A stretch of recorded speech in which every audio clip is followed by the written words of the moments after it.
everyone, welcome back to my YouTube channel. In today's video, I'm gonna tell you how to manage DPI settings in your device Vivo Y58.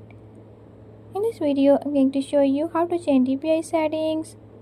But before we get started, don't forget to hit the subscribe button and press the bell icon. Make sure to watch complete video and learn you can do it. Let's watch the video.